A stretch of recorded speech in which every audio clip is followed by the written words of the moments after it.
Hey, what's happening to you guys? Pyros here and welcome back to another video. Now, I actually just made a 2 minutes to 3 minutes video just giving you guys my thoughts and impression on the new Dragon Ball Kakarot trailer that came out during the Microsoft press conference.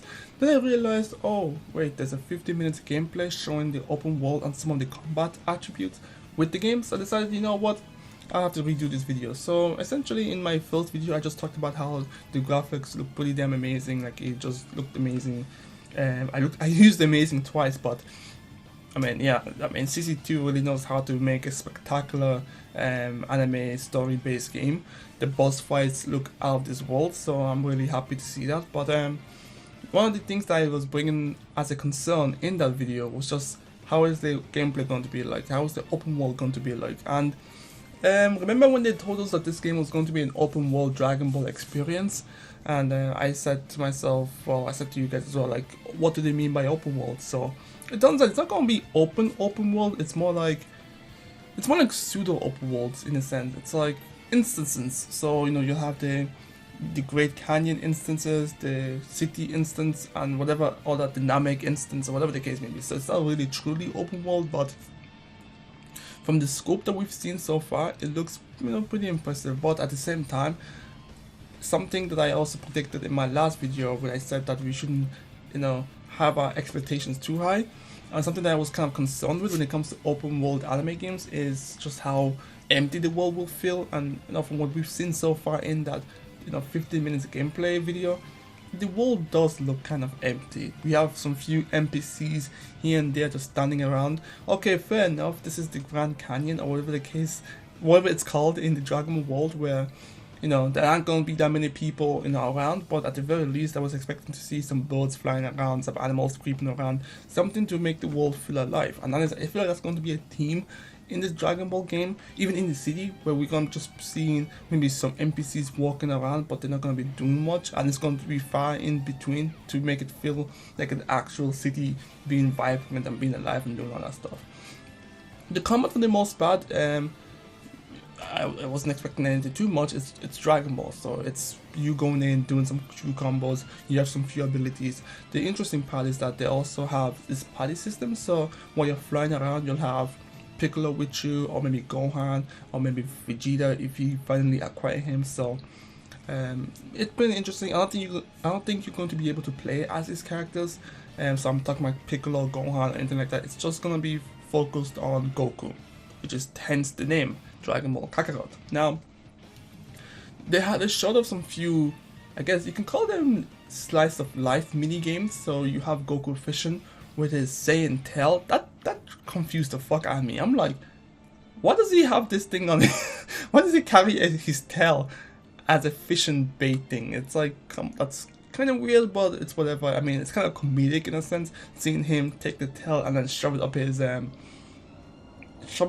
That's what he did, I think. Or maybe he shoved it in the area where the tail got cut. I don't know, I'm not gonna think about it, but it was kind of cool as well. But the combat looks pretty interesting as well. It kind of looked a little bit repetitive, but I'm assuming that's just the early parts of the Dragon Ball game. But I need to point that out. The combat looked a little bit repetitive. I think he was doing the same light attacks. So he did a couple of light attacks and then he used a super. Light attacks and then super. It doesn't look like there's going to be a lot more variety in those combos. I could be wrong, but it is something to point out. And I feel like that might be the case. There might be the light attacks, then the heavy attacks, and then you know you do most of your damage with your supers, and then those sequences where Goku and Vegeta were teaming up to do special combos. And then yeah, we saw also transitioning. So when Goku was fighting Raditz, he knocked him through a couple of the mountains, and I think they transitioned to a different area of the map, which I thought was pretty cool as well. Cinematic wise, like I said before, the game looks pretty awesome when it comes to cinematics, but it is an anime game. I'm glad we're staying skeptical. Like, the game looks amazing. I see people in the comment section of other people's videos obviously calling it the greatest game of all time, and I'm like, yeah, this is how we always get stuck in the same repetitive anime cycle. We need to stay skeptical. It's not that difficult to be hyped and skeptical on a game. Like, we need to be able to temper our expectations and just look at this game for what it is. It's a product that the business is trying to sell us. Yes, It's gonna be awesome because I know they've confirmed that this is going to cover the entire Dragon Ball Z era. So we're gonna be covering the Raditz, the Saiyan saga, the Frieza, the fucking Majin Buu. I think something else came between Frieza and Majin Buu, but whatever. Yeah, oh yeah, Cell, of course. But yeah, it's gonna be covering all that storyline, which is going to be very interesting to see. Like I actually mentioned in my previous videos that I made, I think I found Dragon Ball Kakarot to be impressive in the point where the cinematic of some of these action scenes, so like when Goku goes Super Saiyan for the first time, that looked pretty impressive. That looked so impressive, it actually somewhat beat out the anime version when he first transformed. And actually, when you go back to the anime version when he first transformed, it didn't look as epic as I've envisioned. I think these games are starting to warp my reality as to what I think is an epic first time Super Saiyan transformation. And I think CC2 is capturing that vibe, that essence really well. So yeah, like, listen, when it comes to CC2, when it comes to the graphic wise, they are known to be exceptional when it comes to that. They know what they're doing. But like I said, graphics is only 1/3 of the actual pie. Like, you know, there's the gameplay, and then there's obviously the content. Like, what are you gonna be doing in that game? They have a few mini games, and also they promise some Easter eggs. So for the most part, I presume that the Easter eggs are gonna be Broly or Cooler or anything else in the period of Dragon Ball Z, but maybe out in the movie scenes. So maybe BoJack might show up as well. I'm assuming there's going to be dynamic events as well. So when you're flying around, once you finish the game, I presume, certain villains from movies will show up and then they challenge you, and then you have to do all that stuff. There's also, like I mentioned, the odd RPG elements to it. So we also saw leveling up. I think Goku was at level 4 and Piccolo was at level 4 as well. So we got to see that as well. I didn't get to see, from my I guess remembering, whatever, I didn't get to see if there was attribute points where you can allocate some points to certain attributes and things like that. I didn't get to see that, but for the most part it looked good. I'm not gonna sit here and say that the game looked bad. It looked good, but I'm staying skeptical because one of my points has kind of been proven, that the world is looking kind of empty, and it's not even an open world as they described it. It's more like instance based, but the worlds are pretty large, but we don't know how large.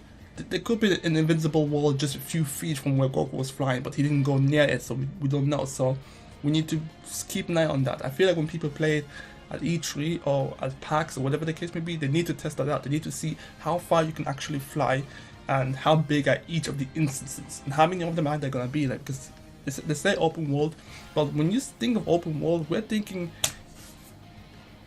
Skyrim open world, and you know, like, yeah, I mean, Skyrim open world, I don't know if Skyrim open world is actually instant based or actual open world, because I can't remember. I think it was open world. I think you can go from one point to another point. If you see a mountain, you can actually go there. Or maybe GTA might be a better example. If you see something, you can actually go there. There's no loading screens, there's no nothing. It's open world. You go from A to B and that's it. But anyways, that's just my thoughts and opinion on it. I don't think I have enough time to continue on talking about this, but let me know what you guys think in the comment section below when it comes to Dragon Ball Kakarot. For me, I've given you guys my first impression. Looks good, but I need to see more to solidify it. And yeah, don't go around claiming this game to be already game of the year or things like that. Come on, man. We need to stay skeptical. We need to stay on our toes. We've already got burned out by every single game. You guys remember how we were hyped up for Jump Force? Jump Force looked amazing, but then as we saw more gameplay, it was like, yeah. Anyways, I'm Pyros, and I'll catch you guys next time. Peace.